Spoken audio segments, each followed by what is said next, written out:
right, good evening, everybody, and welcome to the regular city council meeting of Tuesday, January 27th. Let the record show it's 6:12. Call the meeting to order. Could we have a roll call, please? Councilor Bertachnik? Present. Councilor Gilbert? Present. Councilor Putnam? Here. Mayor Overstreet? Here. Councilor Reddenpenny notified he didn't be here. All right. Here. All right, thank you. We have enough for a meeting, quorum. Could everybody rise and help me with the Pledge of Allegiance? I pledge allegiance to the flag of the United States of America and to the republic for which it stands, one nation, under God, indivisible, with liberty and justice for all. All right, I don't believe we have any additions to the agendas. Well, maybe. SEH is here with an update for the Okay. community center. Thank you. Well, he's on the under old business here. Oh, I did community center update. It's on last week. Yeah. My apologies. All right, then council, if Mr. Persteiner comes, we'll take him as well. Under like public input, I go back to public input, no matter if we went past it or not. Okay? All right, no additions then. Okay, consent agenda. Approve the consent agenda with the regular minutes of the 113 and 113 working session.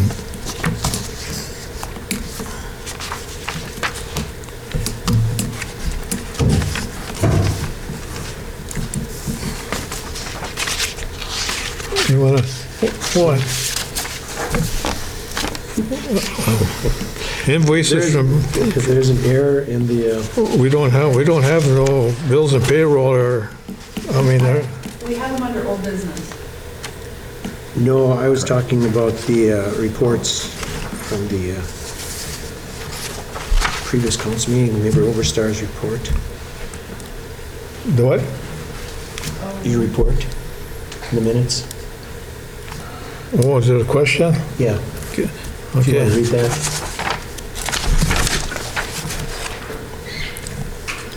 Under me? Yep.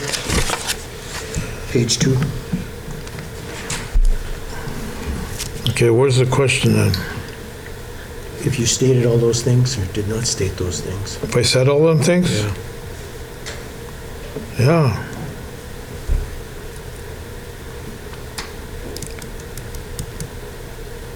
I didn't say kudos to me, though. Exactly. Well, you did give yourself kudos for the words. Okay. That can be scratched out, I don't care. I Well, I didn't say that you stated that.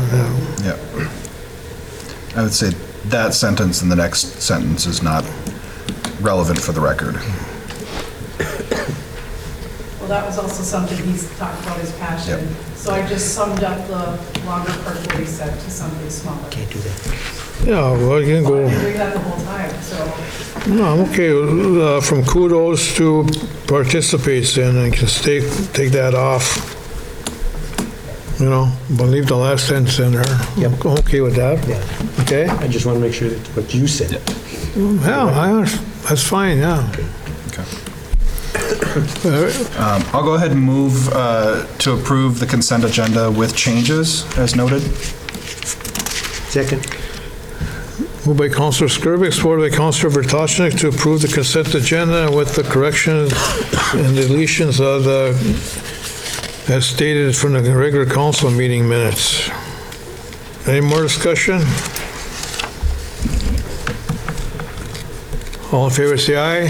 Aye. Aye. Opposed, say nay. Motion carries unanimously. All right, public input. Anybody in the audience tonight have anything to discuss with the council other than what's on the agenda?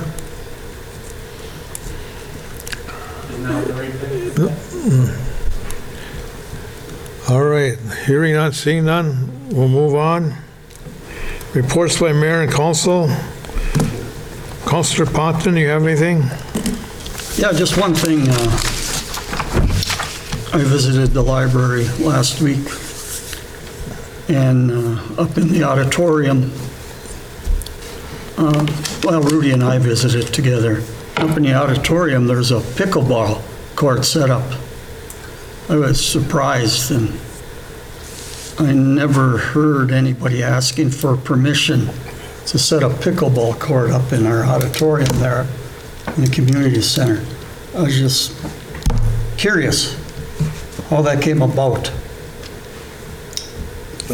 First I heard of it. I peeked in the window and I was wondering what it was. Yeah. And if we were, if somebody Maybe Marion can fill us in. or, you know, we can, They rented it, aren't they? I believe it was from our officers and also Michelle, the police secretary. They've been using it. They had told me if it was in the way, it's, the stand has wheels, it's easily movable. I did check with our insurance to make sure it was okay that they do something like that, and also what if we offered it to the public, and everything was okay. Well, that's the question, you know. The public pays to support that community center through taxes. And I don't believe it's fair to the public to only have the police have access to that building. I don't mean to offend anybody, but my belief... It is a newer thing. Yeah. They have been doing this for a long time. It's just something that just... Well, whatever, it don't matter how long. Right. Well, that also opens up, you know, the option of maybe we could offer more ideas and uses for our community center because it's hardly getting rented out. And that's been the history of that for 30 years. And it's such a great big space. Right, but there's just no interest in that type of facility anymore. I think a lot of people I- don't pay the price, but I disagree. We don't market that as something being Right. available to people. So if people don't know it's available, they're not going to rent it. But if we put some energy behind what we, you know, what's available and Go how for it. Go public for can it. use we Market could, it then. You know, I guess my question on this is so, you know, the auditorium space. We have a rental fee schedule for that and a process for blocking out that space. So if that space is being used by city staff or otherwise, it should follow that process. We should have a, you know, because usually that means that there's either somebody's paying rent for it or there's approval from the council or something. So that, it appears that that was not followed. I don't care if people use the space or not, but it needs to follow our policy. right. We do have a calendar that is up, of course, behind our closed doors, that anyone that works for the city, obviously, the police officers can also see that. So they probably saw that it wasn't a space being Yeah. used at the time. Yeah. So, okay. I just want to make sure that it's, you know, it's fair use policy for, you know, for everybody. Yeah, this has got to be discussed. I mean, if you're going to open it up to the public, then we have to have probably somebody watching and, you know, I don't know, as far as people coming in with their dirty shoes and blah, blah, blah. Now there's more expense for cleaning and, you know, this can bring on many different things, you know. You know, it's just not fair to the taxpayers, you know, when we're getting left out of that area because the police seem to have taken it over. I'll check into, I'm not sure about the police taking it over. If that's what you'd like, we can certainly do that, or you can open it to the public. It doesn't have to be monitored. Most cities have their places open, it's not monitored. What I mean by taking it over, now there's access to the stairs and everything when we were there, and they used to be locked out. So evidently, you're coming from downstairs, up the stairs to use that auditorium, where those doors have been locked before. There's been a gate on the stairway before. On the front side they are, but the back side has never been locked, as long as I've been here since '99. You know, by the library? Because we used to do our By the night. library? No, on the east side of I'm the talking building. about by the library. Oh, you can't access that. That's always closed. Rudy and I were there it's op- last week. It's open during business hours. They have, I was gonna say, Was the library open? Yes, but Yeah. our construction. Okay, then they are open. Going in and out. Yep. So the gates are open during business hours because that's how they access the bathrooms downstairs, because you have 2 bathrooms also downstairs. So that gate is usually open during library hours. It's locked any other time. You have to go up the back way. The back way's always been unlocked. Coming up through the or not the cafeteria, but the kitchen. So if you guys have access to that, I think the public should have access to that pickleball court then too. Okay. And if we're going to do that, we should make up Certain hours? rules we're going to have there to cover that. And, you know, you get pickleball time, you reserve the court, whatever, but Okay. we got That's to pretty think. that's simple to do. We got to think about, you know, what kind of rules we're going to have. And is it going to work out? Or, you know, does the cleaning get to be too much? What's the hours and blah, blah, blah. I mean, you know, we can't just, Okay, if the council sets those hours, we can certainly abide by it and leave it to the public, and I can probably have people that'll donate time to volunteer time to clean if you'd like. yeah, well, So just set a policy and we'll follow it. Yeah, I think, I mean, that's the whole community center policies. You know, once we get our new HVAC system, my hope is that we will really start to use that as an asset. There's several communities around the area that are actually publishing that their facilities are available. We don't do that. I don't think anybody really, I mean, I remember back in the day when there was a wedding every single weekend in that facility, in the summers especially. And it was packed. It was really used. And it's been a while since we've had that, but that's been because we haven't had the types of things that we're investing in. You know, it didn't have air conditioning. Who wants to have a July wedding in a building with no air conditioning? Nobody. You know, so now we're going to have that. So we're going to be able to start going out there and actively marketing what we have. So I think we have to think about that in terms of how we use the building. and that gets back to the fee schedule.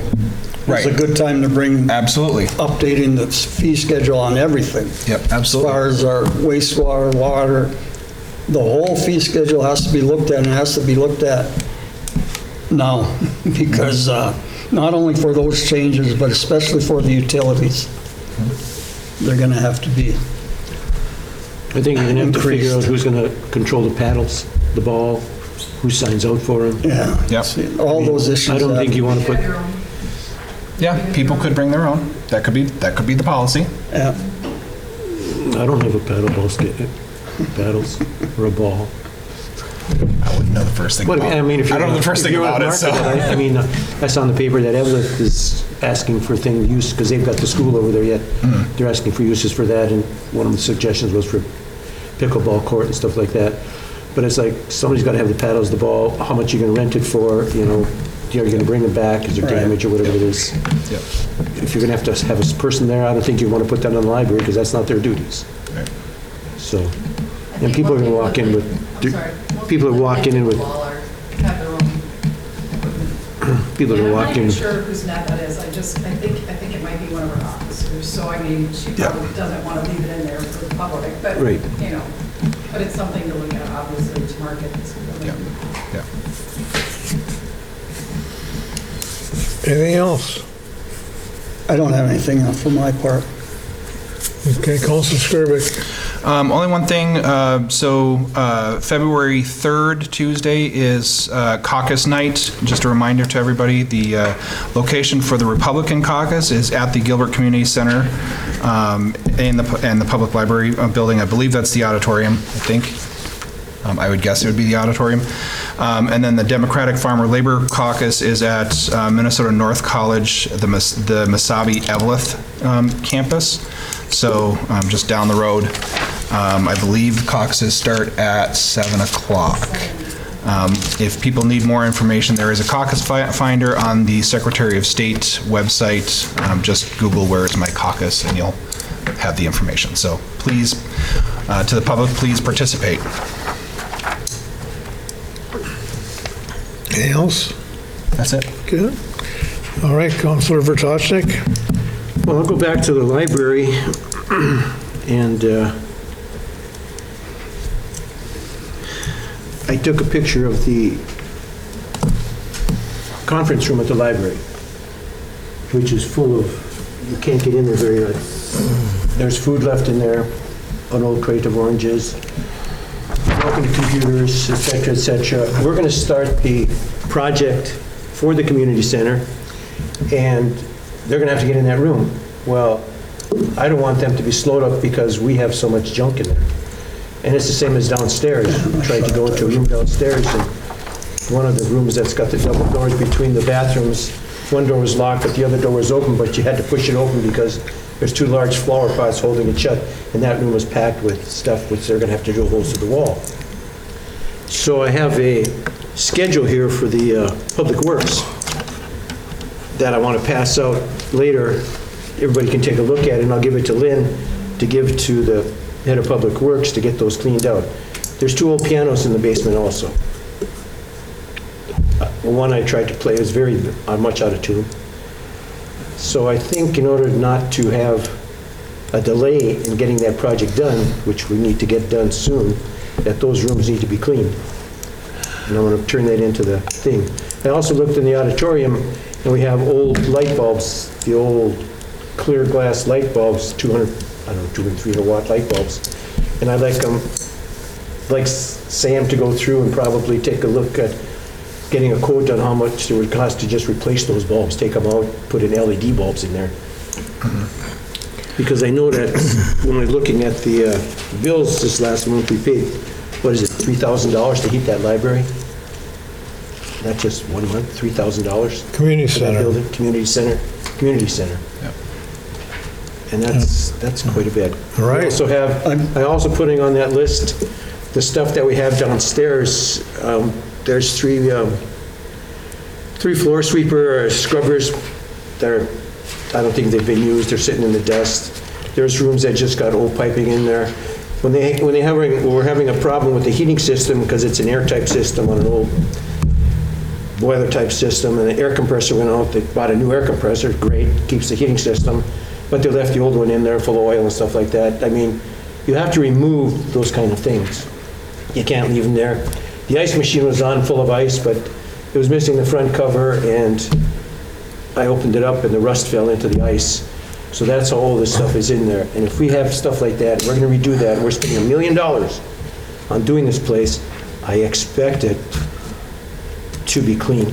I expect it not to be a place where you keep junk. I suggest that, we don't need a motion of any kind, but I think as a consensus of this group, us here that are here, minus Ryan, to direct the city clerk or city deputy clerk to direct our Public Works Department to work hand in hand with the contractors over there to get those issues that Rudy brings up rectified. Okay? Rudy, and thank you for the inventory, I guess. So when I hear things like 2 pianos and, lighting equipment and things like that, is it fair to say that there could be a good amount of surplus equipment that we could put on auction and get rid of? Pianos are expensive. Without the front on the piano, it's an upright piano, which is extremely out of tune, and the other one is a grandfather type piano. Yeah, and the ivory is off the keys on Yes. that old one. You might want to look at them, Paul. Okay. I hauled one from the church over to the Chisholm or wherever that place is at one time. But I guess the larger question is are there items on there that we would be able to put on auction as surplus that we just need to clear I out? don't know Or is who it would make that all I junk? don't know who would make that decision. Number one, we can't give them away without a bid, but we can throw them away. We can throw them away. Correct. Yeah. And We have a dump truck that we can. on that throwing away, I just hope that the throwaway stuff doesn't end up in somebody's garage. No, I mean, this is what happens. I know, I hear you, Yeah, but right. I don't know how we can stop that. You could just say it. Yeah, we can say it, That's all. yeah. Yeah. Well, who's gonna be the eyes of see it get thrown away? Well, if they hear it and they do it, then they're in trouble. Yeah, right. Yeah, Well, you said it, so it's there. right. Yeah. well. I hear you. I agree too. Oh. Yeah, I mean, I guess, If they want to go up on the dumping ground the next day and go get it, it's a different story, but it got to be thrown away properly. Also have something that we discussed at the last meeting, it wasn't on there, about the vacation planner. In the notes down there, I know that one of the counselors was having a question about giving him a choice, and I know that somebody looked up, the senior person has the first choice of vacation, which I agree with. But if anybody has anything that they want to put in the notes to pertain to the schedule, and then I think if they don't, I think we should just start passing out senior person picks first, or seniority person, well, senior person picks first, which is seniority We person. already agreed on this already. We agreed on it, but we haven't passed it out yet. Right. I think we should list the departments up in there and then send it out. Go for it, yeah. Okay. So this is for utilities also, right, Rudy? It's utilities, Yeah, it's public right. works, it's Yeah. the office. Okay. It's the departments that we work with. Right. I'm not interested in the police department, I know they do theirs, No. and Right. I'm not putting the firemen on vacation. so going back to this, Rudy, do we want to do a directive to have this inventory? When it gets to it, we'll do the directive to get this worksheet done. It has to get done because of Yeah. the building that's good. I mean, can we? I know they're can we supposed to do- start, Can we do this now? if you want to. Like I say, you don't need a motion, she can work, all agree that we want it done, and she knows if she's gonna take it forward. Okay. I also wanted to look in, we may, You want a deadline on this as to when? Within a week, within 2 weeks, within? well, when are they going to start the project? We start testing and remediation in February, and then construction starts March through May. When in February? They're doing the testing right now, so thought is within the next week or so. ASAP. So by February 20th. Yeah, put a deadline on it, that it needs to get done. Okay. Then we're gonna hand the planner over to Lynn, right? Yep. Okay, then what's next? We wanted to look at the billing for the utilities, of how much we spend on, how much it costs us for people to do credit card. I mean, we have 9 PSN. customers. PSN. How much? PSN. Yeah. How much it costs us that when people use their credit card, because I know, I don't know if we pay 2.5%, 3% or whatever it is. So I know when you go anywhere and you use your credit card, there's a rate to it, a charge to it. So I have a question on that, and I don't know if Marion can answer this, because you're used to the system. So do we have people that come into the office that pay by credit card? I do. All the time. And, All the you know, time. it's PSN, so. Okay, so that's, it all goes through PSN? Yeah, the only difference is that they aren't physically setting up a separate account for themselves, but we just put their utility number in. Swipe the card. Okay. So I guess we'll want to know, what are the terms of, I'm assuming there's a percentage per total charge, and there's probably a swipe charge per transaction. And we'll want to know what those are so that we can calculate what those costs are. And I think we've chatted a little bit. I think the idea is we want to have, like many government entities, we want to have a quote-unquote convenience fee. Correct. Okay. I've noticed this in a lot of places I shop at now, that they're adding a 3% charge for using your credit card. We could do the same thing here, and you can give the people the option, if you want to continually use your credit card, and for convenience and for record keep on using it, but you will be charged a 3% fee for use of a credit card. Yeah. That would cover all PSN. I would recommend that. Yeah, the only thing is, I believe our city attorney might be able to clarify this. I believe that if there is a charge to a consumer, we have to disclose what that charge is before it's charged. Yeah, you could put it on the bill saying all credit cards will now be charged 3%. Yeah.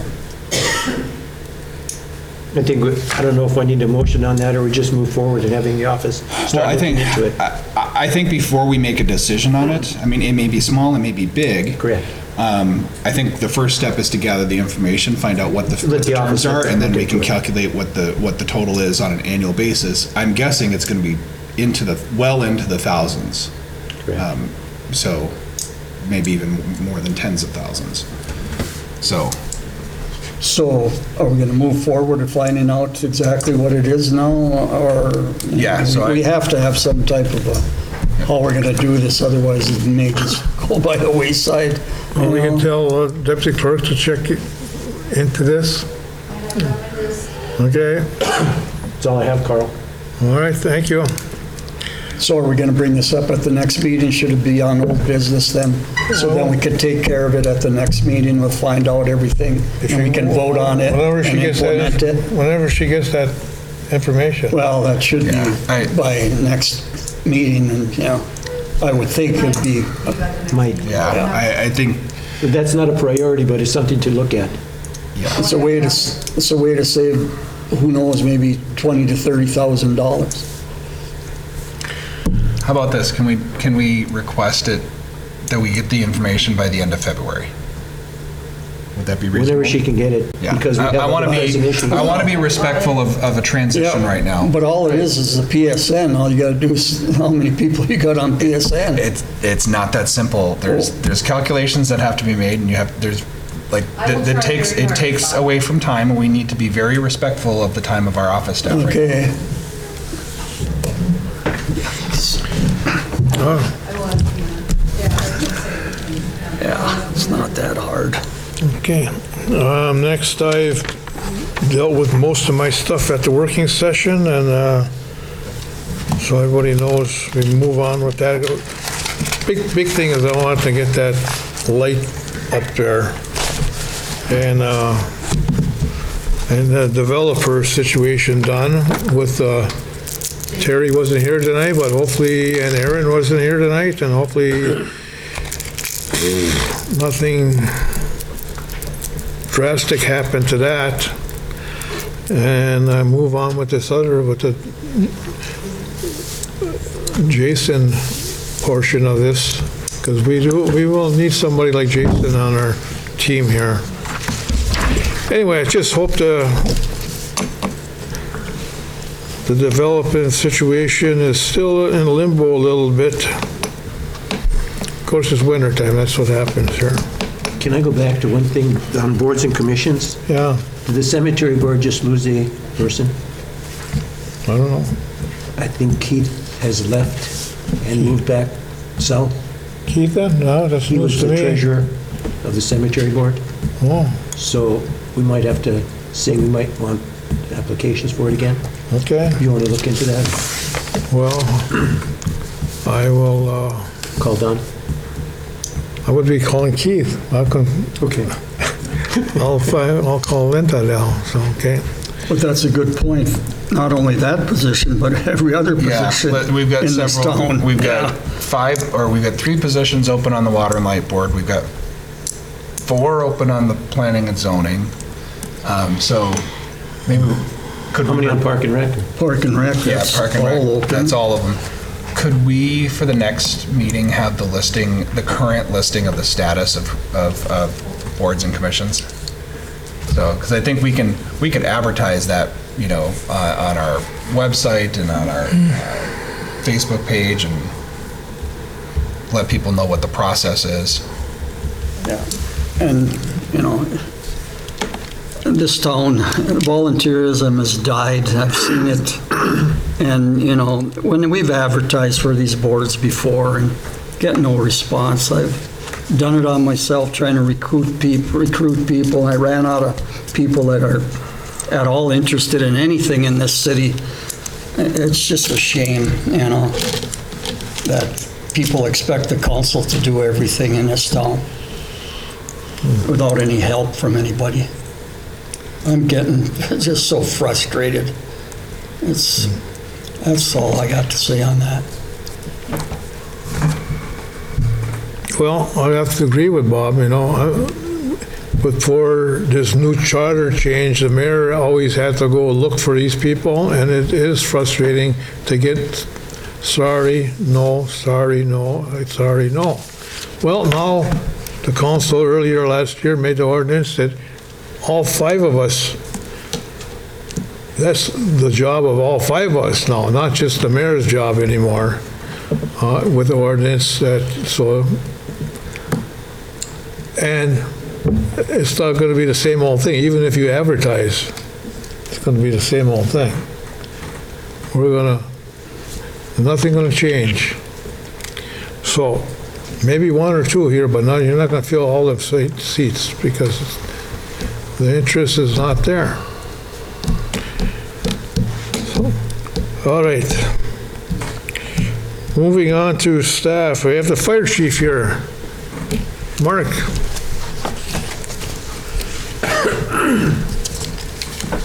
Good evening, Mayor and Council. It's been a while. I apologize. I've been doing a lot of traveling for work, too much. But I just wanted to come in and give you an update of what we got going on, and I wanted to clarify a few things. I've watched the past 4 council meetings on video. Thank you for doing that. And I've heard a few false statements from our clerk, so I just want to clarify that. I think you had the question. So first off, Can I ask you one question? Sure. Since you have watched on TV, how is the sound to you on TV?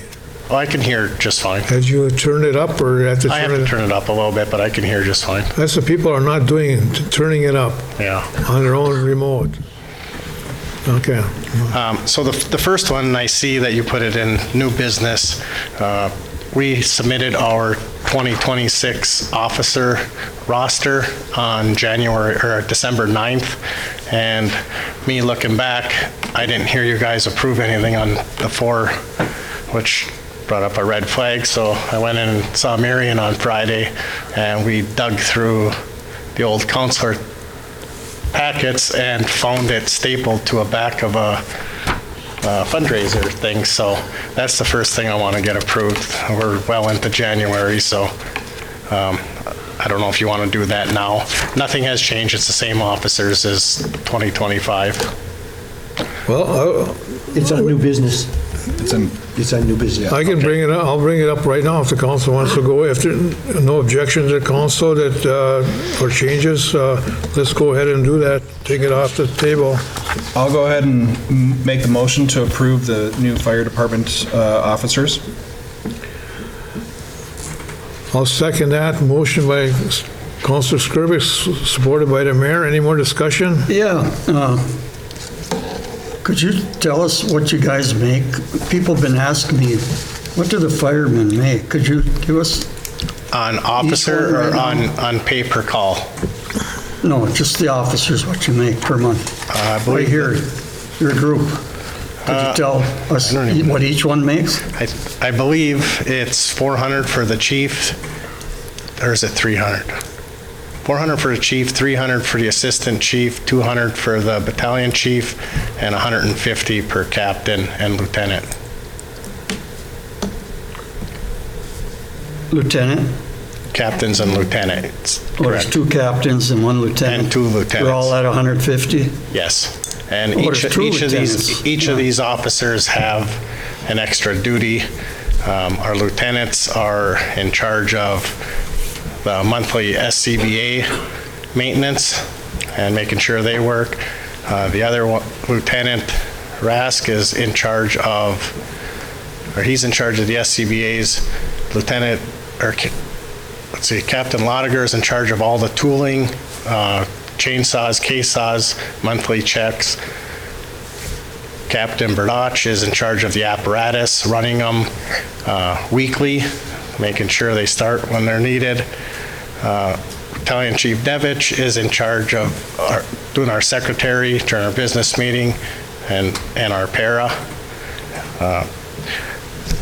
Deputy Chief Nemenick is in charge of the training, submitting the training and the computer work that goes along with all that, along with doing all our fire reports that we have to put online through the state of Minnesota.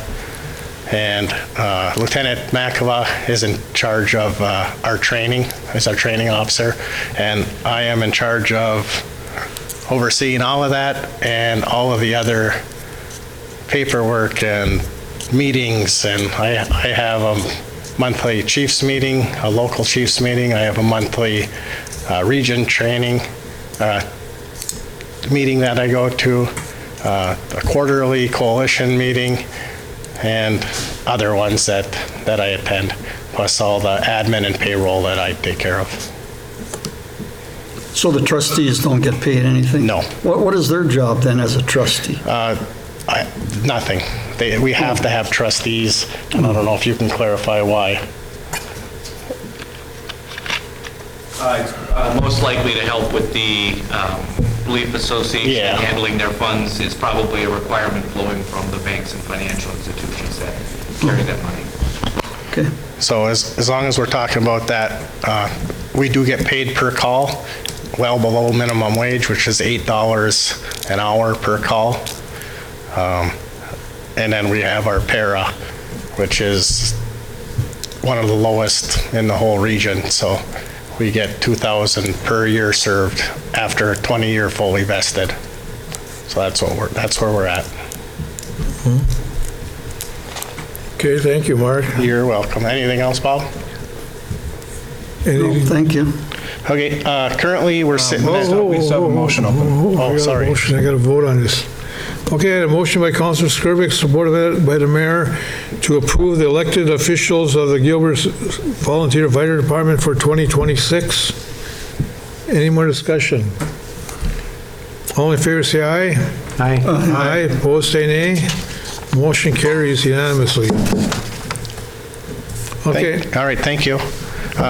So just an update, we're currently at 19 members, all fully qualified through their training. 2025, we had 66 paged calls, which is the most ever by 4. This year, we're sitting at 7 calls already in January.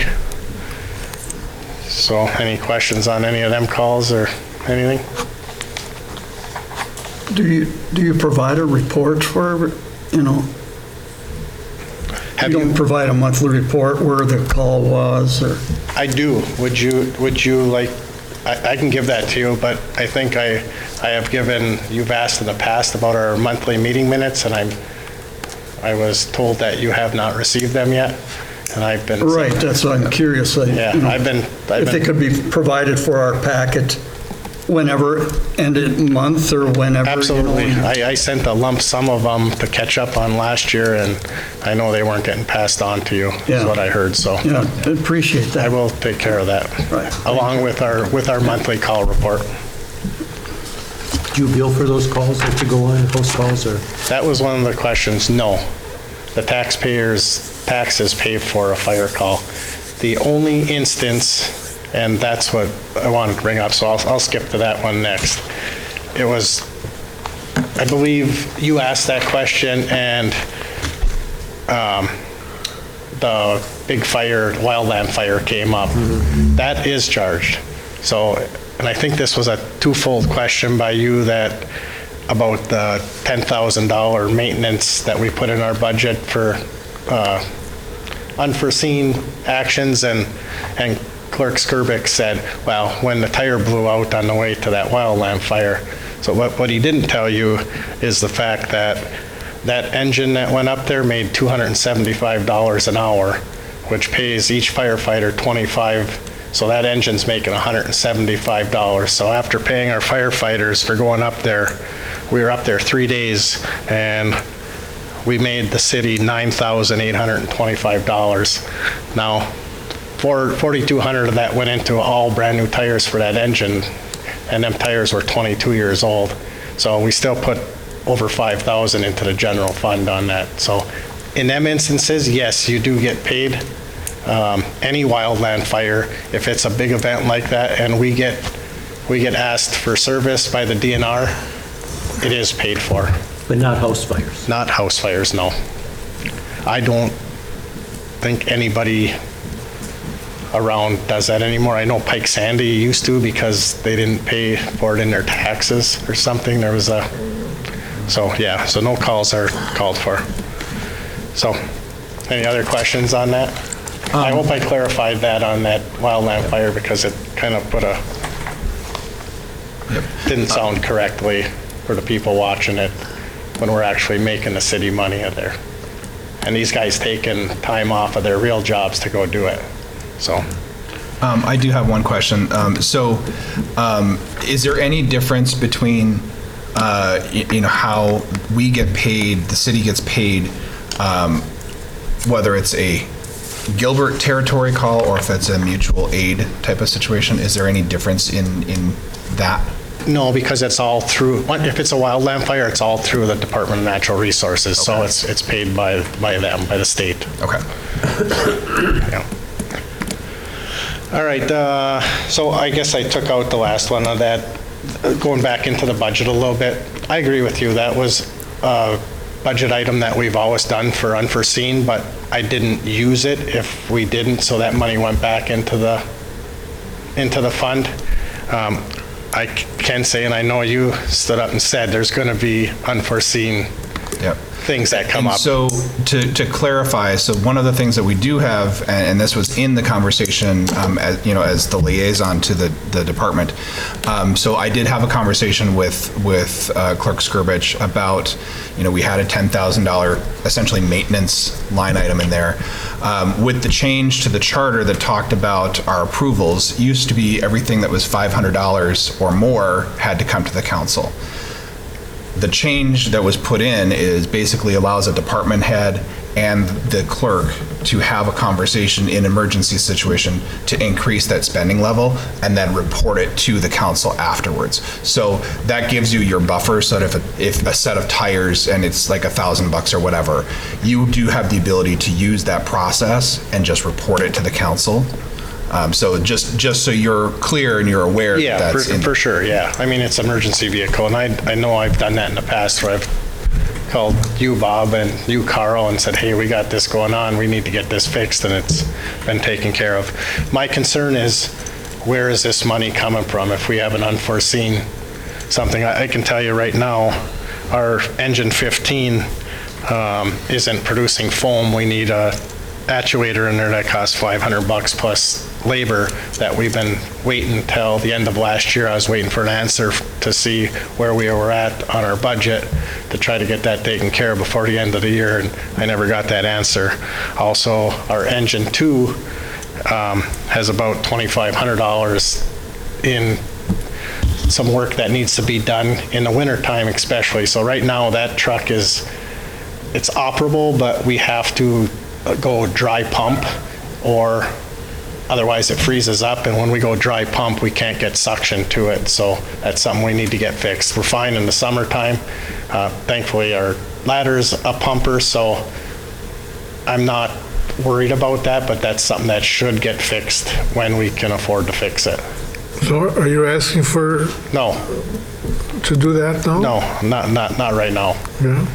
So I just wanted to make it clear on that's the kind of stuff that can come up in this cold weather when you're bringing these trucks out, these pumps, they fail. And so, but I don't want, I want to know what your thoughts are. Where is that, if something happens, where's it going to come from? Because the rest of my budget is stuff that is NFA, National Fire Protection and OSHA required. So when I do my budget, and I've done it for 5 years, and I don't know if you even got a chance to see my budget, and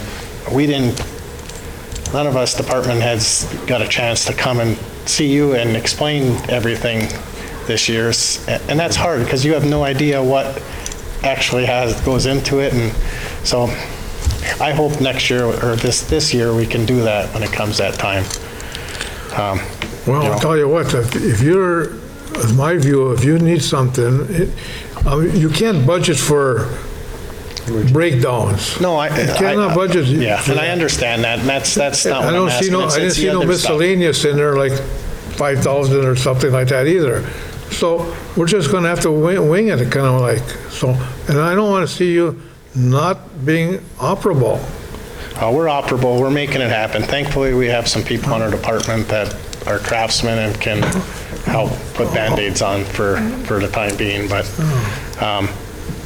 that's fine. I'm just asking that I would like the opportunity to come explain this to you guys, because you don't know what the OSHA rules and everything else are.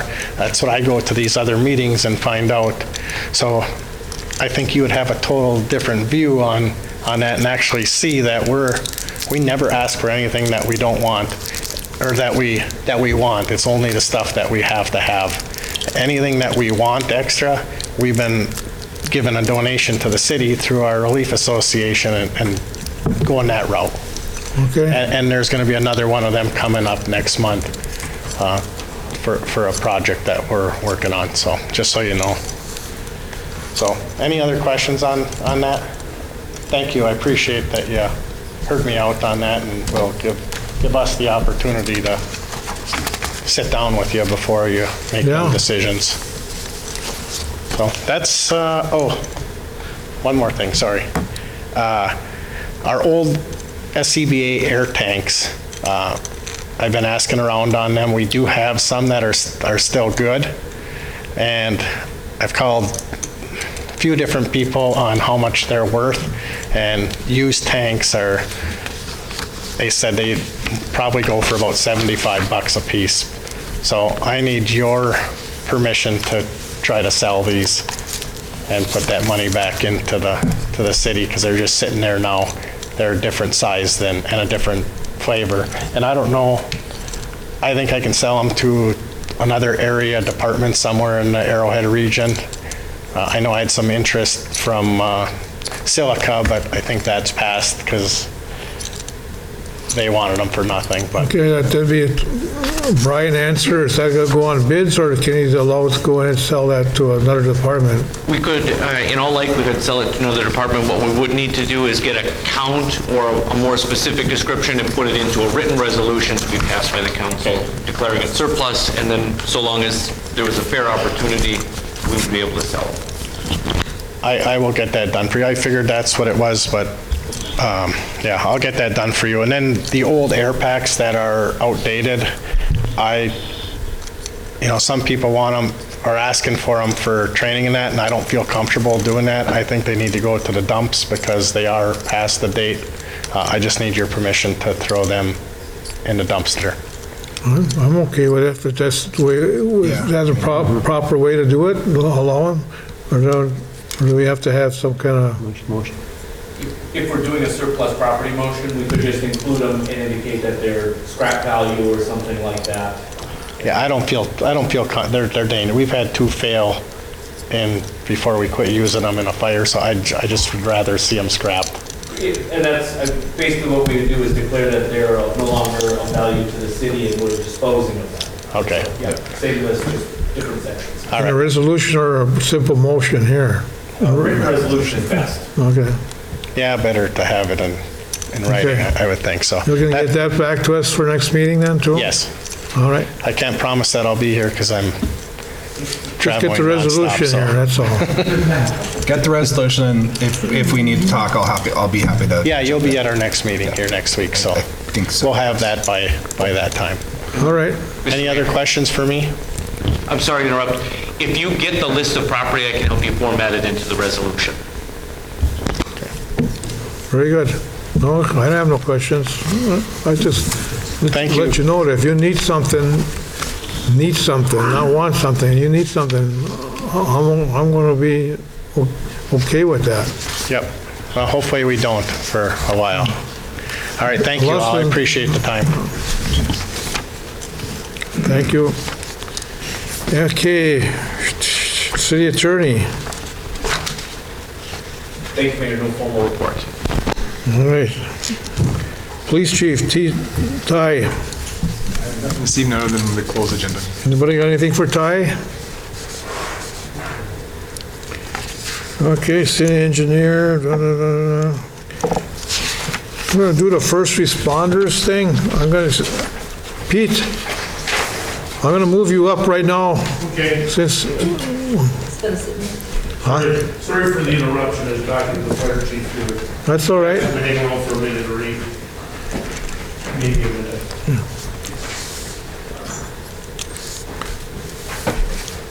Just like being back on the radio again. Good evening, everybody. I'm Pete Mikowski. I'm the Director of the First Responders here in the City of Gilbert. I want to start things off with a couple of things. I'd like to thank the City Council and the Mayor for being supportive of the first responders. I think we have an outstanding organization.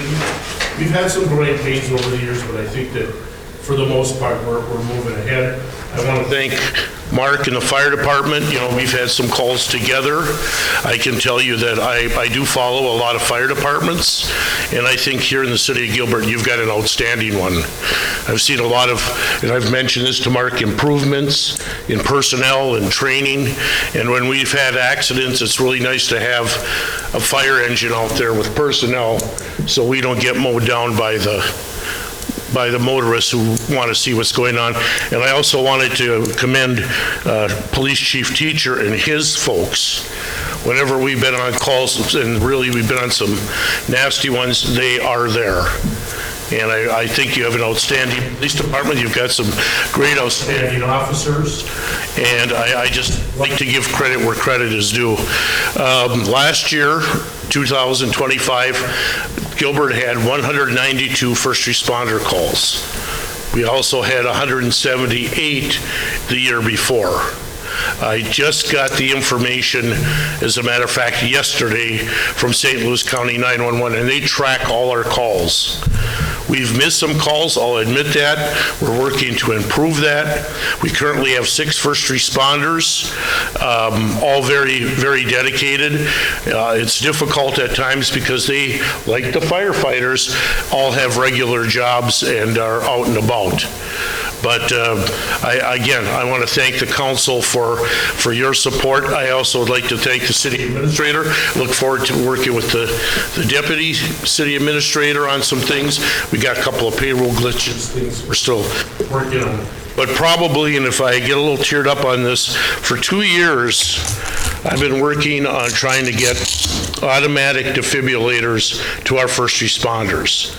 And if you read the newspaper recently on Sunday and saw my picture in the front page and a person from the University of Minnesota, we were able to get free of charge, donated 3 automatic external defibrillators. These will be carried by the most active first responders. I am still working on the possibility of eventually, someday, everybody, all the first responders have this. They will save lives. And I know that our officers, I believe, are also carrying them as well. So these go, the mayor and I were looking through a price book last week, and these are about $700, $800 units. So the city of Gilbert just picked up $2,100 in free equipment. And I wanted to add in 2025, because I know a few folks, we were able to get, we have pagers for all the first responders. We have radios, portable radios for the first responders. Pagers go about $400 to $500 a piece. Right now, we were able to pick up half a dozen for nothing. Portable radios are going, I think, $500 to $1,000. We were able to get 3 or 4. So that's about all I can tell you. I anticipate our call volumes are going to go up because we have an older senior population. That's just a fact of the matter. It's great that seniors can live in their own homes, but when you get older, you know, we're all not spring chickens anymore, and you know how that works. So I'm very proud of the group. I have some ideas for the future, but I need to talk with city administration on where I'd like to go with that, because I believe in the chain of command, talk to the city administrator, deputy, and then bring it up the chain as to what we need. But that's kind of where we're at right now, unless you have any particular questions for me. I know we talked last week and we did the article in the paper. I want to, on TV here, public, thank you for acquiring these, this grant for these 3, and hopefully we can work on getting some more to all the responders. And again, I thank everybody, all the responders in that article, and the police department for doing a fine job saving lives in Gilbert. And this piece of equipment here will save more lives. There's a good possibility that is going to happen. They're very simple to operate. You push about 3 buttons and it does its thing. You can, actually, a private citizen can buy these. Our city attorney will be happy to know that these are all recertified and will be checked on a regular basis, but they're pretty foolproof. So what's the shelf life, like what's the lifetime use of those? Good question, and this was brought up, and I got to mention one more thing here. These should last, most defib batteries, from what I've been told, is 18 to 24 months. So about 2 years. But if you put this in your car and it's cold like we have, obviously the battery life is going to go down. The first responders will have these in their homes. When we get warmer weather, obviously can have them in their vehicles, but, and I did make it very clear that with this cold weather, these are not for jump-starting vehicles. Okay, are these batteries replaceable? Or yes. Yep. And a couple things. I'm going to work with Officer Jarvala, who is, I believe, does the AEDs for the city, or he checks on them. And I've already talked to him. We're going to work together to make sure that we don't have, that we're keeping up on this. The other thing I do want to mention, we have an individual here in town, Scott Ankley. I think he applied for one of your commissions, as a matter of fact. Scott is very dedicated, paramedic, owns his own company called CertServe, and Scott has agreed that he will train the first responders with this, and I'd like to have him, I'm still talking to him about doing regular standardized training for the first responders. And I know he has offered to do community CPR for folks in this town, and I think he teaches CPR for even like babysitters, because now that we're getting to a point where I guess even a babysitter can be sued for improper, but this is part of the new protocol. I think the American Red Cross has a babysitter program, and they teach you CPR, and if, Junior picks up a marble and he's choking, how to get it out, and those types of things. And again, I want to emphasize to the folks out there in the public that knowing and recognizing heart issues and CPR, and there's everybody says, well, you got to get down there and do those breaths. We have just compression-only CPR. And it would be great that, if you've got a loved one who's got a heart condition, or if you just want to do it as a good member of the public, and legally you're a good Samaritan. I always smile at Brian but you're a good Samaritan and you're covered for doing the best you can and helping to save a life. So, any questions at all from you folks?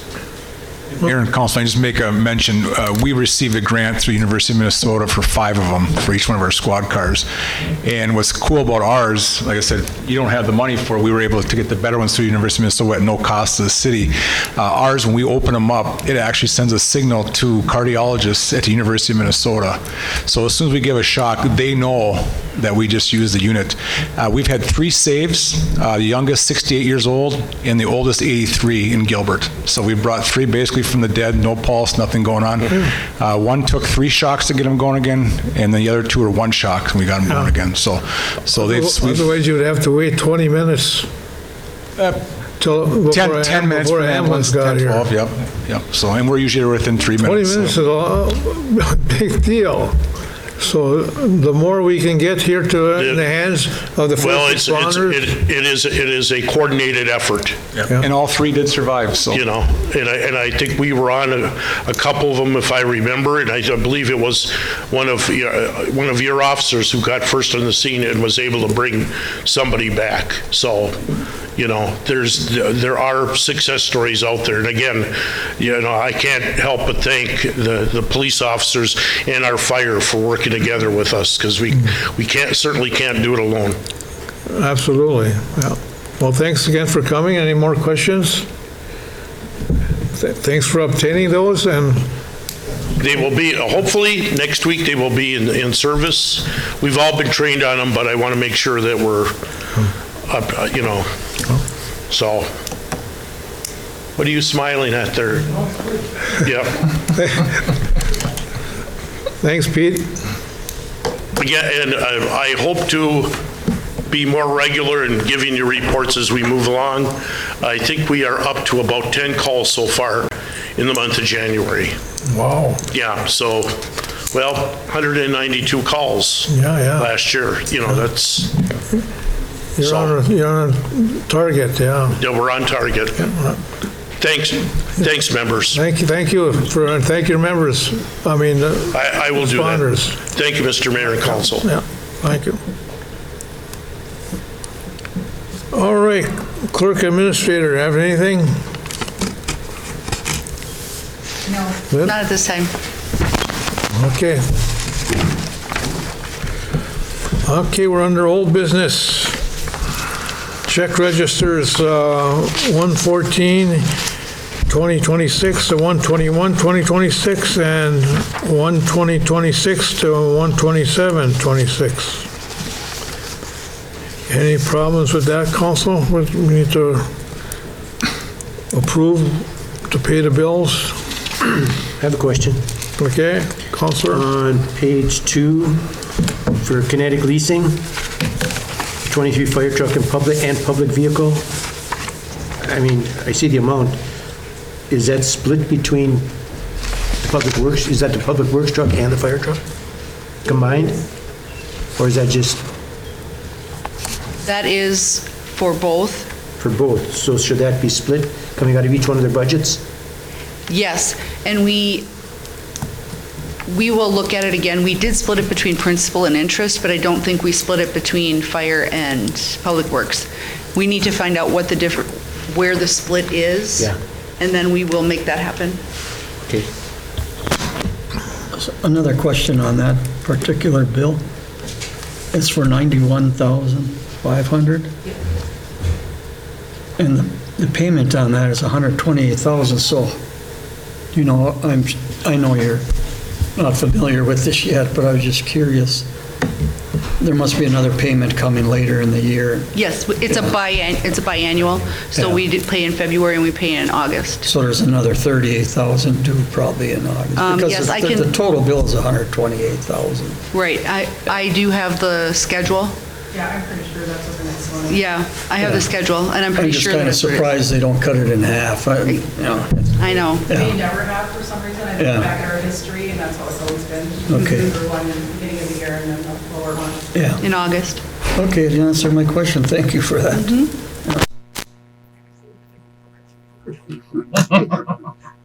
I just want to make a comment that, when, you know, for gas, like the community center, we spent $3,100 on for the month. And the multi-purpose building, which is skating rink on the street, that's $1,500 to keep that building, which is, I've toured that building. There's some leaks in that building. I mean, I think we have to do something. Eventually, we have to do something with that building. The crew can do something for Well, fixing okay. the doors or insulating or whatever. I know we have a Multi-purpose. boiler in there that has to be cut in half to get out. Hold on. So we have a line item for rec center, which is 196, which is the one I think you're talking about. Multi-purpose building. What is that? The arena. The actual arena? Yeah. We don't see Is that just that. getting room? So there are heaters in there. Did we fire those up? I don't think we did. Evidently, it must.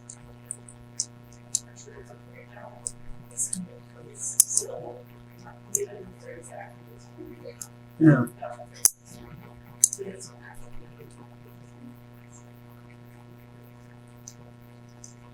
Well, it's been a thorn here with me too, with the cost down there. why so high? Not that we shouldn't be doing it, but why is the cost so high? Because one that's not on here is, because this has been the constant going back, is the shower building down at the campground. Yeah. Oh, no, No, that building. the campground Yeah. shower Shower. restroom, because we keep that open year round so nothing freezes. And we should be seeing, and so that's not on this list either. That's not just electric. That's just electric. Yeah, it is. There's no gas in it. Okay, so then Shower the multi-purpose building, that's a mystery what that is.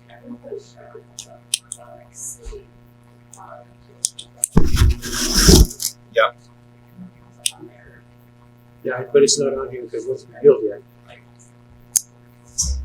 So I think we need clarification on what that multi-purpose building is, or have a better description of it, because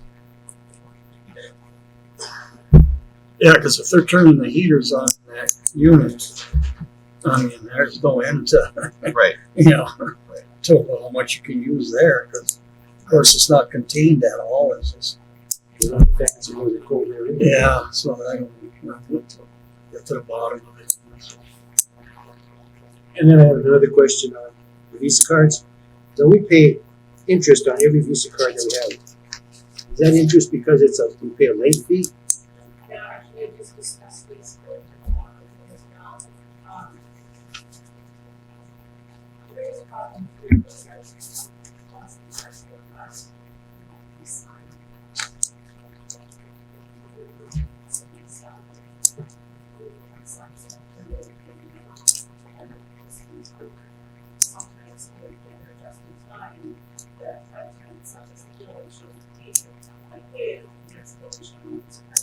So I offered this suggestion before at the time.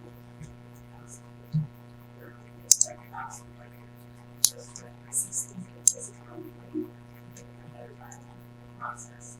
Instead of waiting for that time to go on this contract,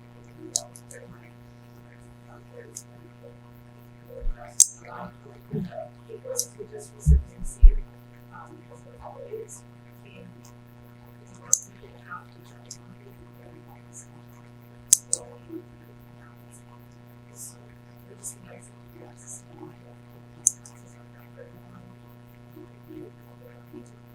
So these are all different credit cards for each department has their own credit card. Can't you get those online? I mean, so they That's said, what I'm saying. Yeah. Try.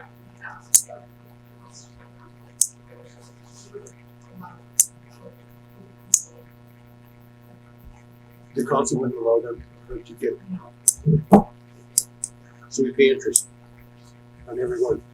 Well, I mean, I think the larger piece of this is a process improvement that we can look at is can we switch to an electronic authorization for certain things? What would I don't know that if we have policies for that. I mean, we still need to have council approval on things like that. But if there's an electronic process that we can do that we can move to, that'd be great. The bigger concern that I have on here, and I don't know if it's on people's radar, but anytime that we're doing a paper check, we also have to factor in now that delivery through U.S. Postal Service is estimated anywhere between 15 to 25% longer in terms of getting them there, getting stuff from them and getting it to there. So, and those are just changes that are happening that are completely outside of our control. So, right. And so we should really be looking at anything that we can take inside as an electronic process, provided we have the audit controls and authorization controls and things like that. So I would definitely like to see some changes in this to make it more efficient and possibly save money if there's late charges or, sometimes they give you a better interest rate or whatever. I have some things that I want to put in place like that, process improvements, so that we do have double checks and separation of duties and those kinds of things. And when I have that in order, I'll bring it to you. But I want you to know that it is on my radar at this point, because I think that, and coding, like making sure that things are equitably split between different departments based on their use, if there is such a thing. Like maybe Sam's salary, does it all go to Public Works, or because he does things in all different areas, should some of his wage be charged somewhere else? Those are things that are on my radar. So that's not a question. It's just, At one point, and you probably remember this, at one point, we had a process that if the city crew was helping out to do any grass cutting down at the campground, that cost got charged to the campground. That's exactly what I mean. Yeah. Exactly what I mean. It is, it should be. Yep. Yes, I tried to get that done years and years ago, but I was told it's too much of a process, so it was just killed. Yeah. Yeah, It's right, it may be work, but it is the process that should be followed. right, yeah. Well, that comes back to this worksheet. From Public Works, we're supposed to be getting a report every month of what they're doing, who worked on what, how long they worked on it. But I noticed since we have a new clerk that has gone up on the list because she's not wearing it probably. That's how things happen. Mhm. They're fine until Over and over and over again. So those processes would be helpful to us to know how we can do these worksheets. Probably just that we can schedule for these people, because we don't schedule anything for these people unless we turn in a worksheet. How do we enforce it is what it's supposed to.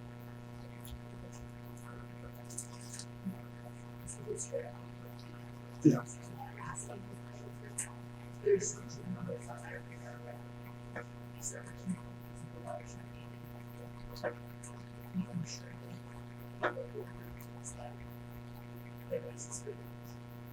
So on the coding, I mean, do all of the invoices come in coded, or are you still coding them?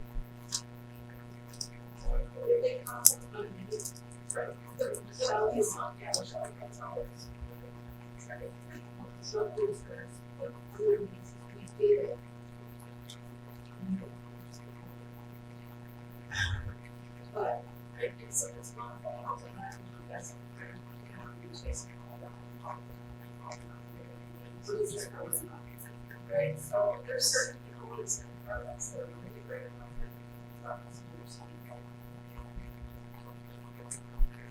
I think that slows down the process in the office of even looking up material to getting the audit done. I mean, the departments are slowing it down. I mean, we know that the police department does a great job. It always has. And I think the coding that comes from them is 98.875% correct. Unless it's a bill from the attorney. I mean, some of this stuff is a not an insignificant process change from the way that we've done some stuff, and that's why, you know, now having yourself with the background in accounting, this is a pretty big change that we need to get people engaged with, on board with, because ultimately, once we get everybody on the same kind of singing out the same hymnal, you know, we'll save a lot of time in getting things done and be more accurate and be able to produce reports that we need to be able to make decisions, you know, so it's all a team effort here.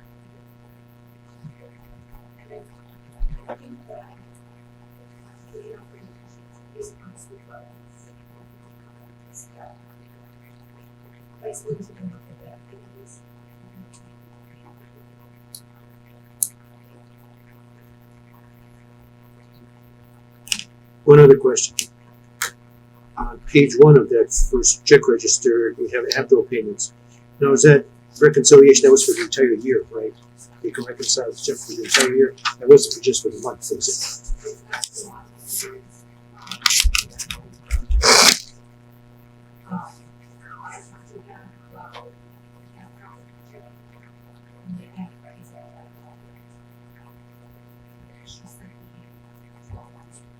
So if you just told us.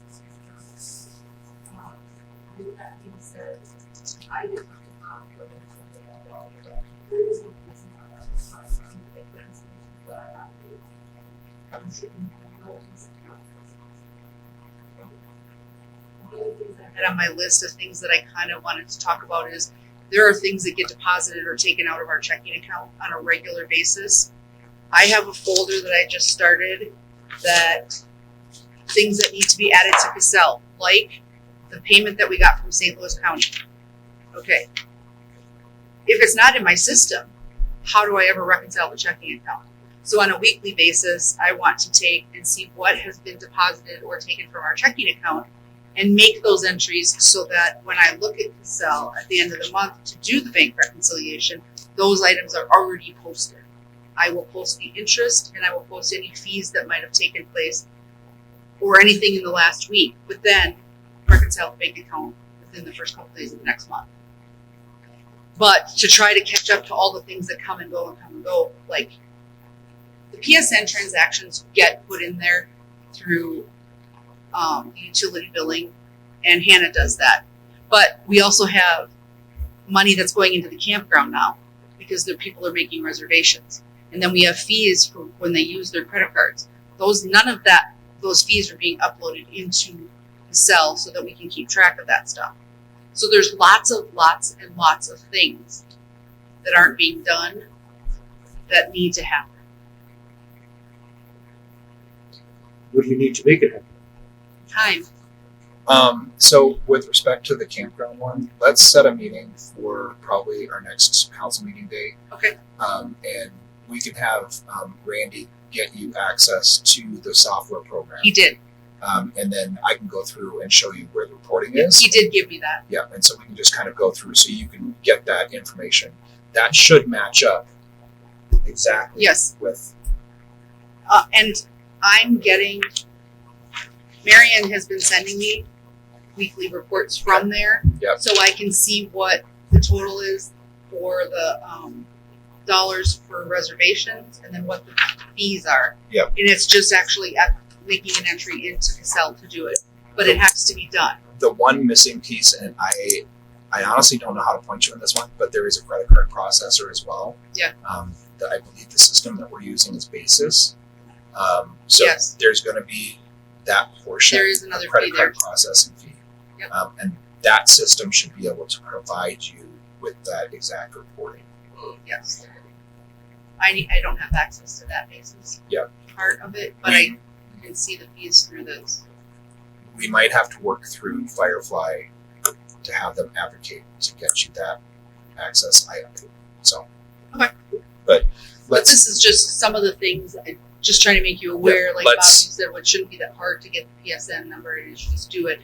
It's a lot of little things that add up to all these other things that make it difficult to get to just something that seems pretty easy. And then there's constant interruptions. Trying to get things done. I know that working on the audit is priority number one, but having to do all these other things and not having the process to do them, by the time you finish the audit and get to these processes, you're going to be far behind in the processes. So I think we have to figure out a way to get help. More will be revealed later.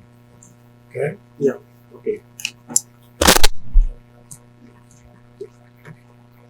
All right, we still on checks, registers?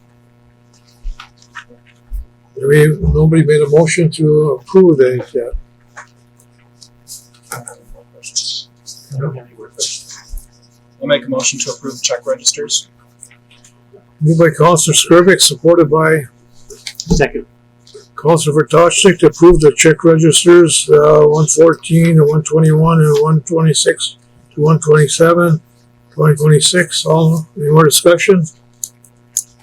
All in favor say aye. Aye. Opposed say nay. Motion carries unanimously. Approval of contract negotiation dates. Will we have some dates set up for what? This was for the AFSMI one. Ask me. So I haven't seen anything back from Amanda on.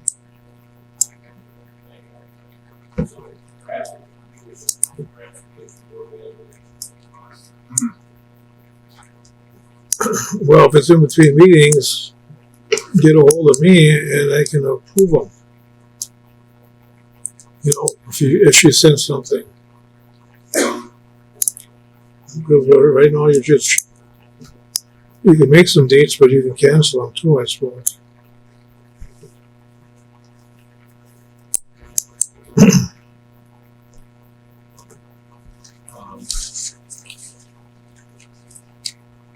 You went to February already? Yeah, if we can do anything around the 9th, 10th, 11th.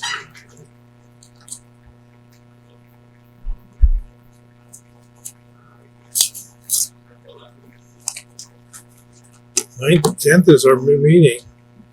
Yeah. Yeah. That's Yeah, Is that? I'll be here for those 3 days. So. Oh,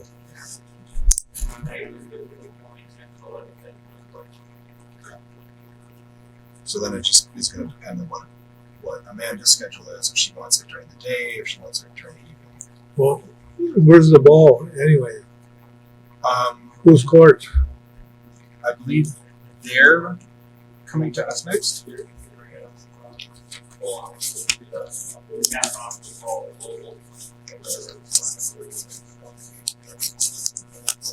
Okay. If I were to put a number on it, I would say probably about 90% there. Okay. 85%. Okay, so we'll keep it open for 9th, 10th, or 11th, okay? 10th or 11th. 10th or 11th, okay. What time on the 10th and 11th?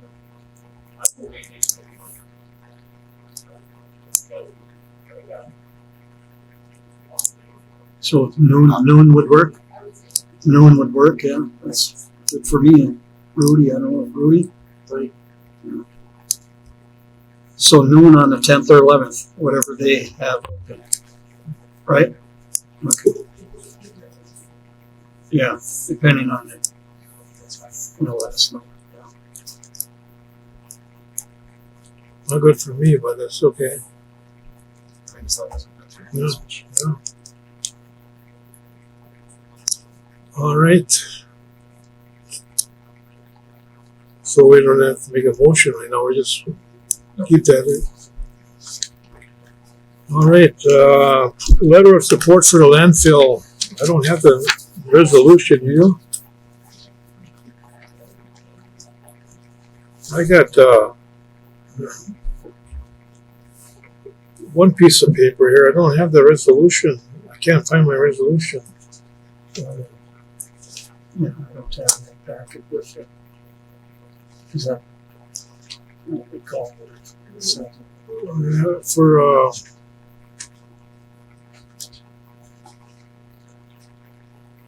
I mean, our last meeting we talked about passing it, but we needed the actual. yeah, it probably happened last week in November, maybe, we'll have to, or the first week in December when we had it in our packet. Yeah. well, Yeah. let's, I don't know how to get an agenda again. You know, We can ask them to send us another. well, yeah. But we were gonna read the resolution and We'll put it back on the agenda for next meeting, okay? I think I have the email on this thing. I got the letter, I got the email. I'll find it, okay?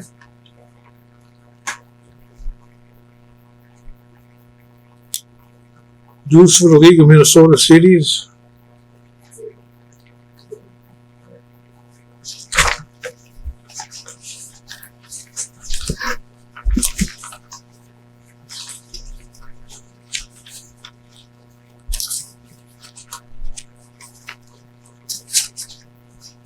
Well, we gotta pay them.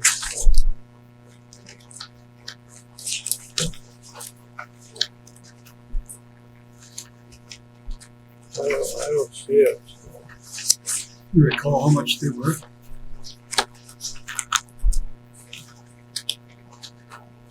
Or like $4,000? Well, this was, I believe this was, so, 183,000? No, no,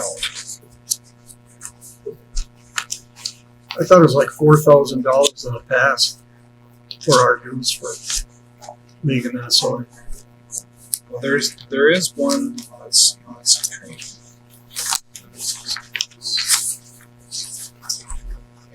Training Association.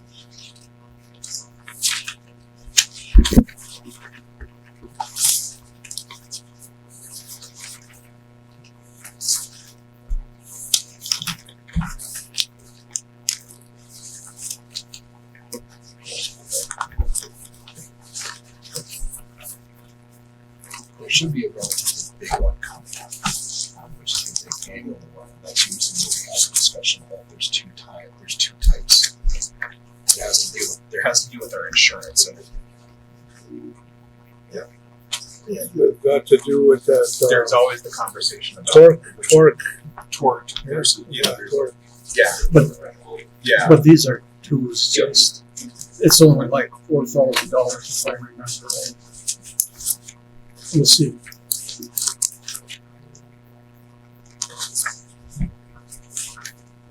It's well worth it, I know that much. I don't see it in here.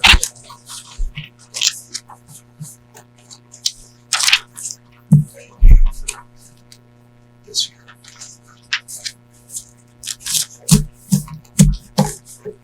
Whatever we got last year, we'll have next year. Oh, I'm not sure. Yeah, this is, I think is different. This is just the due. I could be wrong, but I think understand this.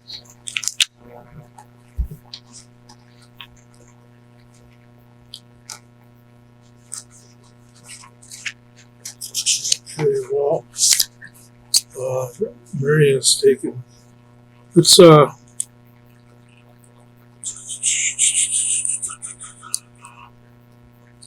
Update on the community center, is that what you Yeah. mean? come on up, sir. Thank you for being so patient. We'll go back to that other part later, okay? Mayor, councilors, thank you for having me. As a reminder, I am Jonathan Balmer with BP Builders of Proctor, Minnesota. You're a contractor for the community center project. Just wanted to provide a brief update tonight on status of the project. So we've been working closely with Sam and the library in coordination of activities and access to space. So I appreciate the conversation tonight around some of the existing, I'll call artifacts in some cases that exist in the building, and just being able to coordinate proper access for the project. We are currently, we've laid out for all of the new ductwork distribution, and we'll be commencing on any hazardous material testing, just to make sure that anything's abated that needs to be done. As we evaluate that, we've kind of earmarked the month of February to complete all that work. So we've got kind of a clear path in front of us to begin construction in March, where we'll start with the distribution of all the new ductwork that will feed the space, with the intent to take the existing boiler offline in April, anticipating that generally is the time of year where things start to warm up and minimizing the impact on the existing space. From there, we'll start our work in the mechanical room, with the intent to be done here by Memorial Day. The piece that will kind of be ongoing through that March through May will be the ADA toilet that we're adding in the bathroom, just because there's multiple steps that are involved with that. But yeah, we did talk about really trying to condense the schedule down so that we can turn the community center back over here at the beginning of summer, in lieu of end of summer as the contract allows. So recognizing there's an opportunity perhaps to be able to use this space this summer now that it will have HVAC and cooling system. So my intent would be is not knowing the variable that we have right now is that abatement part would be to come back next month and be able to provide an update for council and you, Mayor, to just where we're at to confirm that we're on track So that advertisement aspect that was spoken about, being able to really align with that and be able to be a community resource again. So with that, I'll open it up for any questions you may have. Yeah, I have a question. Is there any asbestos in the library itself? Will that have to be closed at some point? Yeah, so we don't know yet, but we'll know here in the next few weeks, and have been kind of in close communication with any potential library closures that we may have, trying to minimize that, as well as looking at what that is. But any work that would need to be done, we'd make sure that there are proper barriers in place to ensure that that is fully contained and within that barrier. So you haven't identified any open pipes that you could actually see asbestos in the library area? Correct, yes. So most of the piping that feeds the library is actually fed from a loop that comes from the lower level. But we've laid everything out so that they can come in and do all of that testing. They call destructive testing, which is minimal sampling, to ensure that we get everything addressed prior to taking everything apart. So you have a subcontractor for the asbestos testing? Correct, yes. So that's all I have. I guess my question is a little bit focusing on, because I know it's a pretty long period of time, and glad that Marion is here too. So to make sure that we don't have folks that have rented the facility during the time of construction, that we're not going to be displacing people. But more importantly, library use. I was over and I talked to Sue about 2 weeks ago, and seeing where some of the physical radiators are tucked into the book stacks, just making sure that there's close communication, that if there's anything that's around that that needs to be moved so that no books are damaged or anything like that, as long as we can stay in close communication with the staff, so that there's as little disruption as possible. Completely agree. Yes, we started having some conversations with Sue just to make sure that, also recognizing relocating the whole collection would be quite the feat, is to really kind of minimize that impact and be able to cover things up with poly barriers to protect from dust and just the general construction materials that can infiltrate things. So we want to be a great partner with Sue and have a good experience for her.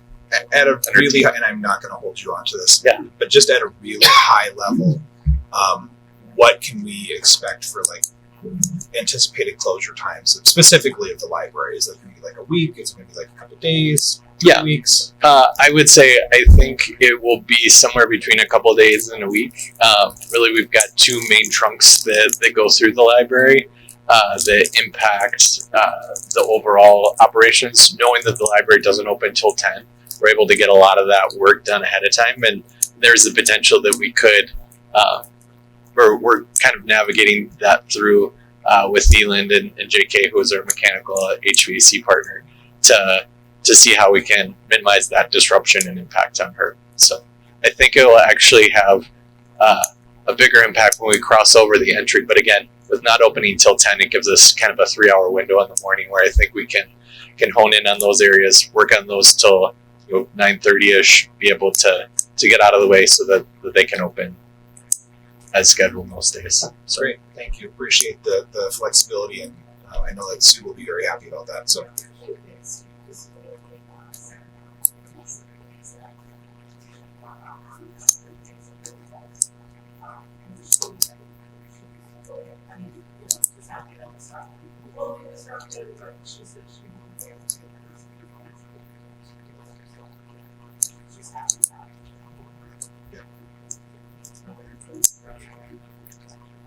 I guess I have a couple other questions. The radiators, are they going to be just removed or covered once they're taken out of service? They are removed. They're all going to be removed. Correct. Yeah, the radiators, the piping, and then all of the holes get patched from those existing systems. So. With the new system, then, if the radiators are being removed, I'm assuming it's smaller, probably, or what's going to be those like? Yeah.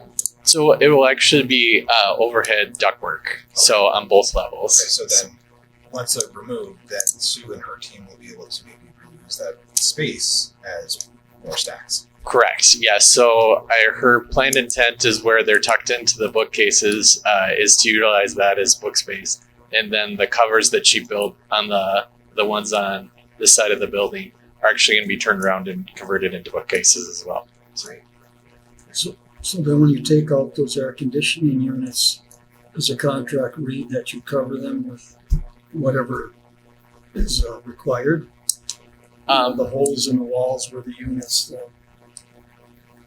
are just sticking out out the spaces up top. You're talking where they were in window openings? In the library?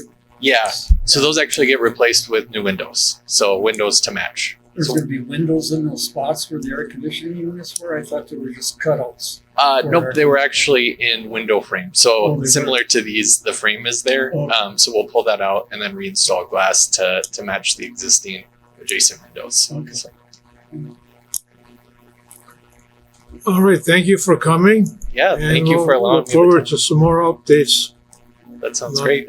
Okay? Thank you, Mayor. Thank you, Council. Go back to the dues for League of Cities.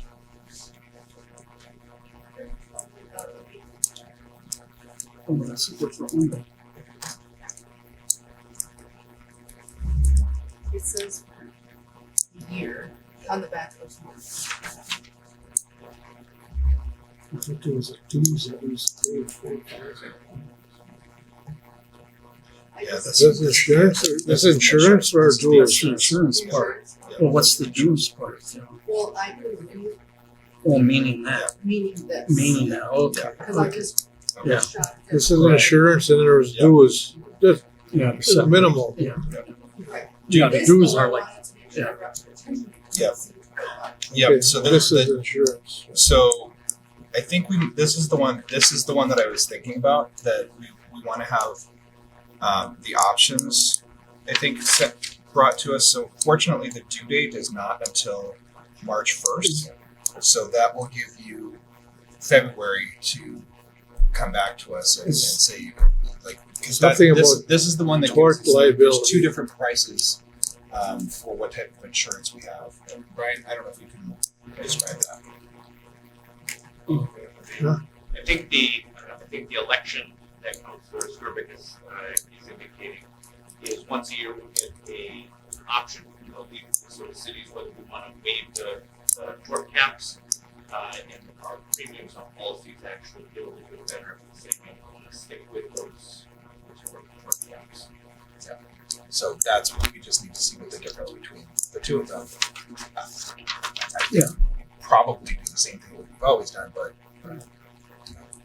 so this is our insurance coverage, a blanket coverage of all of our properties. yes.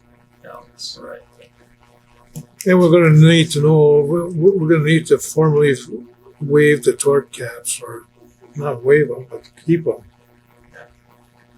Did we have Is that an increase? Was there a supporting resolution in that Yes, that you remember? yes. Typically, we send that election tort caps as a separate, do it as a separate document. Just that one's- So are we early on approving anything, and we wait for that to come? or- Yeah. You can look to a later meeting, and I can look back and see what the tort caps last year. I think it's usually in February. Yeah. So we have no action on that thing. We'll skip that. Yeah. We won't have to table it, we'll just know we have to do it anyway, so we don't. Pump replacement. Okay. Pump replacement, we gotta get the price here in a motion. $4,337 and 96 cents. That's for the pump itself. And then the rest is labor to put it in, the 3,440. Am I understanding that right? Yeah, That's the next motion, the next thing, JK Mechanical, right? Or is that something different? that's the installation. Okay. You could see this one here, I didn't see no labor in this one. Which one are you looking at? The JK Mechanical's got it listed here as labor. The Minnesota pump one. The Minnesota pump. Who's gonna put this pump in? It's just a pump.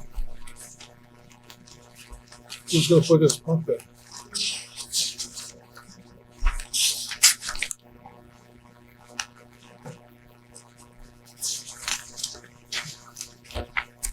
Well, let's buy the pump first, so.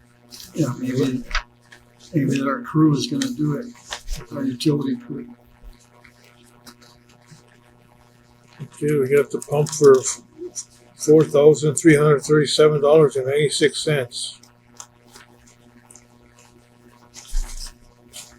I'll go ahead and make the motion to approve the invoice from Minnesota Pump Works for $4,337.96. Motion by Counselor Skirvik, do I hear support? Second. Second by Counselor Vrtajnik. Any more discussion? All in favor say aye. Aye. Aye, opposed say nay. Motion carries. Had been done. JK Mechanical leaking spool replacement. This is already done. That's for $3,440. I'll make the motion to approve the JK Mechanical. I'll second. Moved by Counselor Vrtajnik, supported by Counselor Skirvik to approve the JK Mechanical costs for the spool of $3,440. Any more discussion? All in favor say aye. Aye. Opposed say nay. Motion carries unanimously. Gambling permits for Angela Stevens. Who wants to talk about that? So this is a permit for, I'm actually going to abstain on this one. This is a gambling permit for Ladies Rock Off-Road Club for their annual Women's Weekend at Wheeling, which is hosted at my campground.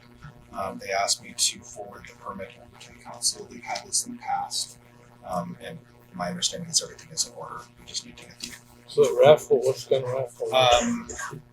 Ticket sale or but something? yeah, it's ticket sales for raffles last year. I think they went over $5,000 in various. You've gone to the raffles like Crawl for the Cure. They've got the buckets where you put Or things in. silent auctions and stuff like that? Yeah. Oh, yeah. So, and my understanding is they have a fairly large dollar price item that's in there for the service. I don't know the details on it. It's a separate organization. As the staff, everything's in order, correct? What, the state has to approve it too, right? Yeah, we have to approve it before the state does. Okay. All right, I would recommend we go ahead. Make the motion to approve the gambling permit for Angela Stevens. I'll second. Moved by Counselor Vrtajnik, supported by Counselor Ponton to approve the gambling permit for Angela Stevens. And do we have to say the group number, a group or no? Individual or just individual or just group? All right. Any more discussion? Do you want a group or just a private individual? No. I mean, it's listed. What do you think? It's listed as Ladies Rock Off-Road Club. Yeah, I mean, they have organizations. Yeah, well, that's what I need to, let's put that in that motion too, the ladies group. Rock Off-Road. Off-Road Club. Yeah, that's, Ladies Rock Off-Road Club. that should be in that description as well, okay? All right, you can look at it later, but we need to say it right now. All right, any more discussion? All in favor, say aye. Aye. Aye. Opposed, say nay. Abstain. Abstention. Abstain. Motion carries. Counselor Palana, Counselor Vrtajnik, Mayor Omerstar voting yes. No objections, no nays, and one abstention by Counselor Skirvik. Motion carries. Again, including the name of the group. All right, any other miscellaneous? I looked at I didn't see no correspondence from Terry on my phone either. No. So, let's make a motion to move into closed session.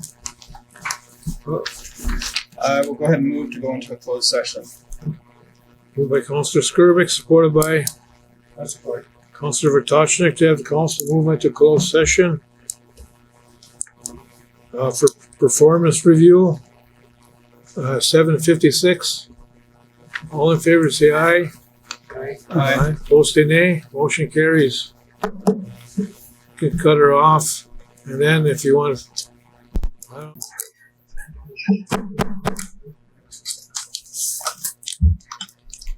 All right, city is back, has reconvened, is back in session.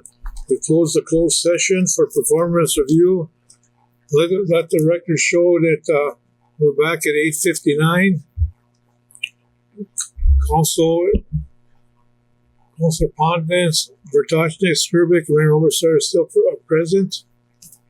8:59. Again, like I say, we closed the session for performance review for based on our city clerk, Mike Skirvich, and we've come to our next process is to make this. Entertain the next motion. That we need to make based on our legal opinion. I'd like to make a motion to follow through, have the city staff follow through and the city attorney follow through on the direction provided in the special session. Closed session. Mayor, second to that motion? Second. Second by Councillor Vrtochnik. Any more discussion? All in favor say aye. Aye. Opposed say nay. Motion carries unanimously. I'd like to make a further motion that we set was that Lauderdale hearing? Or just a performance.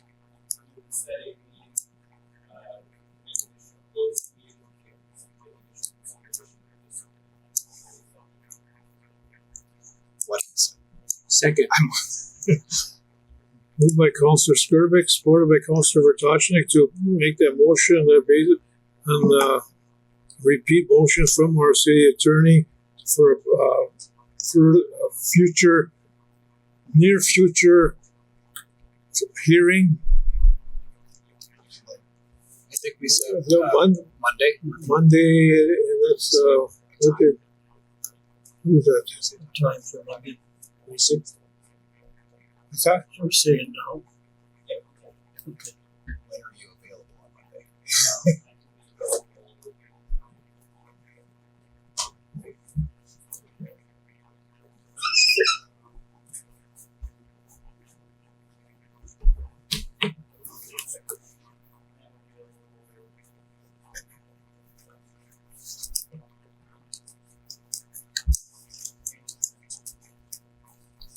3 o'clock? Monday, February 2nd at 3 o'clock. How's that sound, Councillor?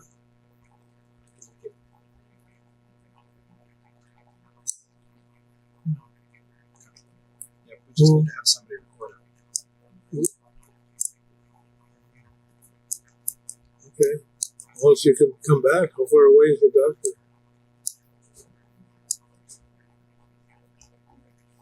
How about 4 o'clock? Would you be back by 4? Huh? How's that 4 o'clock sound for everybody? We'll make it 4 o'clock then, okay? 4 o'clock. All right, 4 o'clock Monday. That was a motion by Councillor Skirvik, supported by Councillor Vrtochnik. All in favor, say aye. Aye. Aye. Opposed, say nay. Motion carries. Any other business? You can move to adjourn to 9:03. Move to adjourn. Second. Moved by Councillor Vrtochnik, supported by Councillor Skirvik to adjourn at 9:03. All in favor, say aye. Aye. Aye. Opposed, say nay. Motion carries. Good night.